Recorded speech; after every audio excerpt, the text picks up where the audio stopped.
ដើមខែហើយបើដឹងថាចាយលុយលើអីមកអ្នកនរគ្នាខ្ញុំនាំអ្នកនរគ្នាមកអស់លុយជាមួយនឹងតាប់3នេះដែលជា best seller មែនតើនៅ page Affirmation ចឹងសម្រាប់ client ទី1គឺ Versace Aeroflame client នេះបែបរៀង unique ប៉ុន្តែ client វា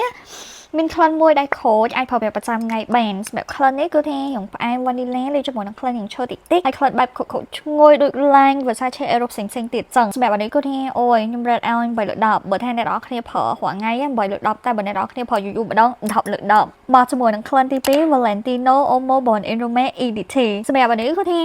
ក្លិនវាគឺផ្អែមសតុនអញនិយាយបានថាគឺវាស្រស់ស្រាយដែរប៉ុន្តែគឺវារៀង playful បែបរៀងលេងឆើតវារៀងផ្អែមតិចតិចឈ្ងុយមែនតើហ្មងសម្រាប់បងណាដែលគាត់ចូលចិត្តក្លិនមួយអាចបាញ់ទៅសាឡាបានឬក៏បាញ់ទៅតែបានណាតាក់ចិត្តអូនអាចយកជាមួយនឹងអានេះបានណាសម្រាប់ក្លិនទី3សម្រាប់ចិត្តខ្ញុំហើយវីដេអូណាក៏ខ្ញុំនិយាយដែរ Aquadi GO ភួហូមលេខ1ណាលេខ1ហ្មងអត់មានតែគេក្លិនឈ្នះក្លិននេះទេក្លិនស្រស់ស្រាយទឹកបែបហេតិចហើយក្លិនបែប romantic សុភាពបរោះនិយាយទៅគឺ